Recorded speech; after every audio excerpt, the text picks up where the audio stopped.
Puis je laisserai la main à Josiane, si elle a la parole, qui présentera le Challenge E-Tech.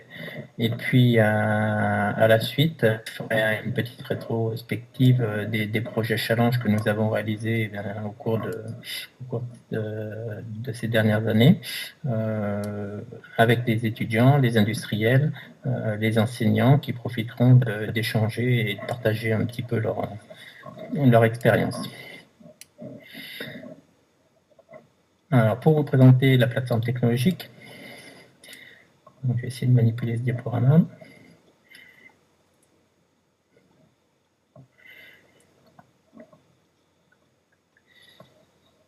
Voilà. La plateforme technologique, donc c'est un outil qui a été mis en place donc pour favoriser l'accès des petites entreprises à l'innovation technologique.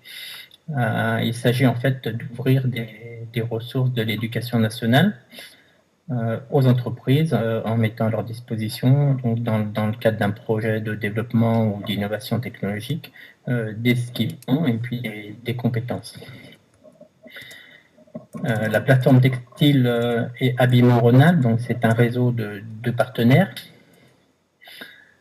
qui comprend des établissements publics d'enseignement secondaire, donc notamment la Martinière d'Hydro, qui est l'établissement support en fait de la plateforme technologique. Également le lycée Adrien Testu, qui est situé à Chambeau-Feugerolles, qui est plutôt spécialisé dans la corsetterie. Le lycée Carnot à Roanne, pour sa spécialité habillement. Et puis, on est en train de rapprocher un autre établissement à cette plateforme. Donc, c'est le lycée Jacob-Holzer, qui est situé à Firminy et qui est plutôt spécialisé dans le tissage étroit. C'est également des établissements d'enseignement supérieur et des centres de recherche, dont l'ITEC, donc qui est l'Institut textile et chimique de Lyon, que Josiane doit nous présenter, et qui forme des ingénieurs donc textiles et chimiques. L'IFTH est l'Institut français du textile et de l'habillement, l'Université de la mode Lyon 2, le pôle des technologies médicales. C'est également les branches professionnelles, donc du textile et de l'habillement. Il y a Mode Habillement Rhône-Alpes, bien sûr, et l'Unitex pour la partie textile. Alors cette plateforme, c'est aussi la D2RT, c'est la délégation régionale à la recherche et technologie, donc c'est l'État et la région Rhône-Alpes qui ont lancé à hauteur de 425 000 euros, donc au démarrage de cette plateforme en 2005, qui ont permis de faire des investissements dans le prototypage rapide. Alors on a investi en impression numérique, textile, en gestion couleur, et différents logiciels de prototypage rapide en habillement et en textile, et un ourdisseur d'échantillonnage. Donc c'est ce qui a permis de compléter les nombreux déjà plateaux techniques que nous avons. La plateforme technologique fonctionne depuis 2005.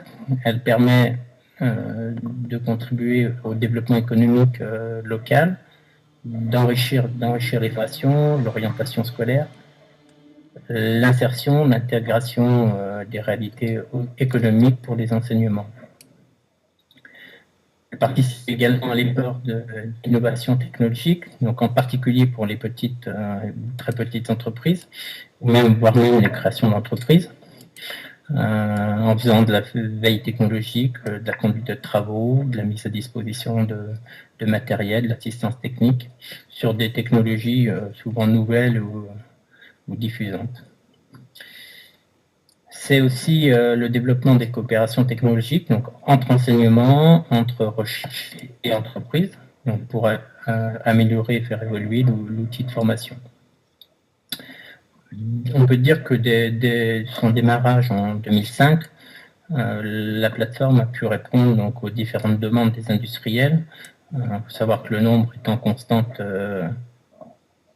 augmentation, mais également sur des actions plus larges, donc en impliquant les différentes formations, les disciplines de l'ensemble des plateaux techniques, donc le tissage, le tricotage, l'habillement, le design qui est très impliqué dans cette plateforme, la mécanique ou la chimie. Voilà en quelques mots la plateforme. Donc elle a été renouvelée, labellisée et renouvelée l'année dernière en 2009 pour 3 ans.